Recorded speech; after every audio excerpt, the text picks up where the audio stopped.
அனைவருக்கும் வணக்கம்.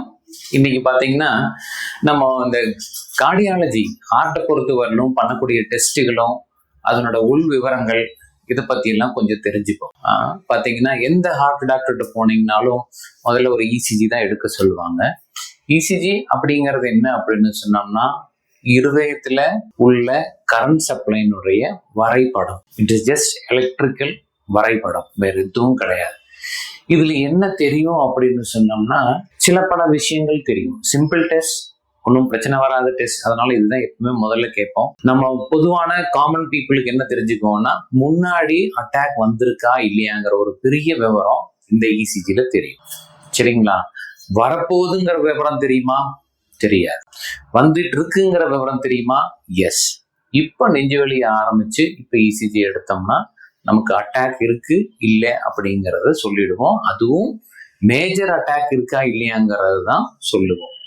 Minor attack ECG நார்மலா இருந்தாலும் கூட நமக்கு மைனர் அட்டாக்கா இருக்கிறதுக்கு வாய்ப்பு இருக்கு. அதனால இசிஜி ஒரு ஃபுல் ப்ரூஃப் டெஸ்ட் கிடையாது. அது முதல் படிக்கட்டு மட்டும். அடுத்ததான் என்ன பார்த்தீங்கன்னா நெஞ்சு வலின்னு போனீங்கன்னா ட்ரோபோனின் அப்படின்னு சொல்லி ஒரு டெஸ்ட் பண்ணுவாங்க. இது பார்த்தீங்கன்னா எல்லாரும் இப்போ தெரிஞ்சு வச்சிருக்கீங்க.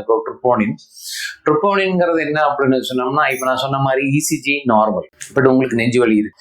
இப்போ டாக்டரும் வந்து கன்ஃபியூஸ் தான் ஆவாங்க. டாக்டர் மட்டும் என்ன சொல்லுவாங்க, அவங்களும் மனுஷன் தானே, ஸோ அவங்களும் கன்ஃபியூஸ் தான் ஆவாங்க. அது கிளியர் பண்றதுக்கு இது அட்டாக்கா இல்லையான்னு தெரிஞ்சுக்கிறதுக்கான டெஸ்ட் தான் இந்த ட்ரோபோனின் டெஸ்ட்.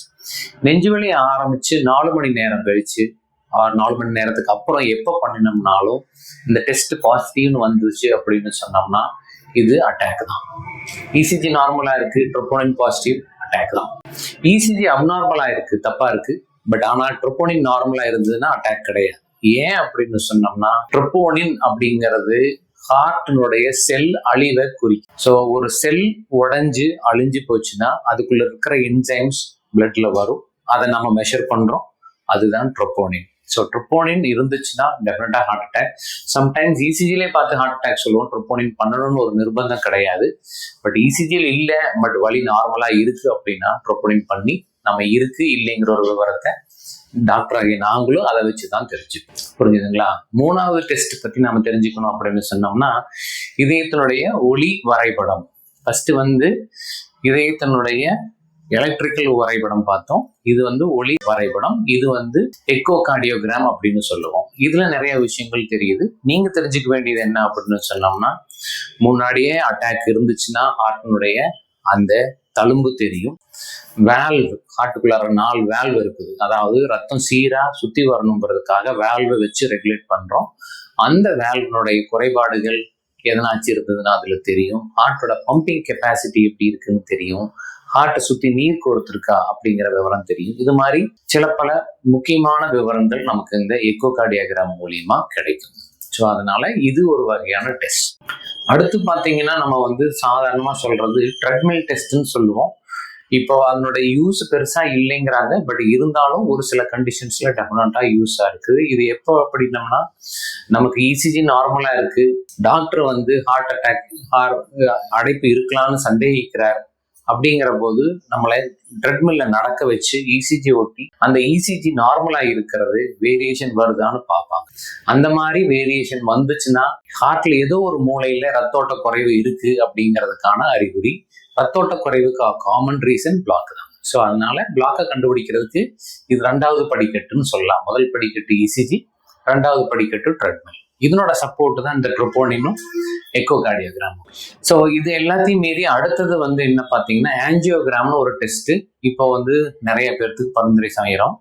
இது வந்து என்ன அப்படின்னு சொன்னோம்னா ஃபுல் ப்ரூஃப் டெஸ்ட். அதாவது என்னன்னா இது கண்டிப்பா அதில் இருக்குன்னா இருக்கு, இல்லைன்னா இல்லை, அந்த மாதிரியான ஒரு டெஸ்ட்.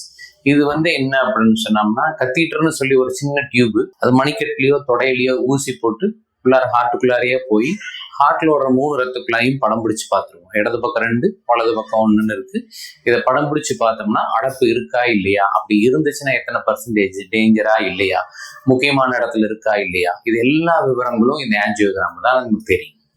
பாத்தீங்கன்னா இது எவ்வளவு முக்கியம் அப்படின்னு சொன்னோம்னா இந்த டெஸ்ட் பேஸ் பண்ணி தான் ஒருத்தருக்கு மருந்து குணமாகுமா, ஸ்டென்ட் வச்சா குணமாகுமா, இல்லை பைபாஸ் பண்ணாதான் குணமாகுமா, என்ன மேல் வைத்தியம் வேணும் அப்படிங்கிறதுக்கான பூரா ட்ரீட்மெண்ட் பிளானும் இதுல தான் நடக்குது. இதுதான் 3வது படிக்கட்டு. ஸோ இந்த படிக்கட்டில் நம்ம ஏறும்போது தான் நமக்கு எக்ஸாக்டா என்ன விவரம் இருக்குதுங்கிறது ஹார்ட்டுக்கு அடைப்பை பொறுத்த வரையிலும் நமக்கு தெரியும். இது இல்லாம ஹார்ட்ல வேற வேற எம்ஆர்ஐ டெஸ்ட் பண்றோம், எம்ஐபிஐ ஸ்கேன்னு சொல்லி நியூக்ளியர் ஸ்கேன் பண்றோம், இந்த மாதிரி எல்லாம் இருக்கு. பட் காமன் பீப்புளுக்கு பிளாக்கை பத்தி தான் பயம். அதுக்கான இந்த ஸ்டெப்பா நம்ம இந்த டெஸ்ட் பண்றோங்கிறத நீங்க புரிஞ்சுக்கணும். அதனால ஒரு ஸ்டெப்லயும் நிறுத்திட்டு நல்லா இருக்கு அப்படின்னு சொன்னோம்னா நமக்கு ஏமாறுறதுக்கு சான்ஸ். இது டாக்டருடைய சந்தேகத்தின் அடிப்படையில இது படிக்கட்டு நம்ம ஒன்னொன்னா நமக்கு பண்ணினோம்னா நம்ம வியாதியை பத்தி நமக்கு பூர்ணமா தெரிஞ்சுக்கலாம். இதெல்லாம் எதுக்காக நீங்க தெரிஞ்சுக்கணும் அப்படின்னு சொன்னோம்னா, இப்ப ஒரு பயப்படணுங்கிற ஒரு அவசியம் கிடையாது. இது உங்களோட வியாதி எவ்வளவு இருக்கு, எந்த நிலைமையில இருக்குங்கிற ஒரு பூர்ணமா தெரிஞ்சுக்கணுங்கிற ஒரு நல்ல எண்ணத்துலதான் டாக்டர் அந்த மாதிரி ஒரு ஸ்டெப்பா சொல்லுவாங்க. அதை நம்ம பண்ணி தெரிஞ்சுக்கிறது நம்ம உடம்புக்கும் நம்ம ஹெல்த்துக்கும் நல்லது. தேங்க்யூ.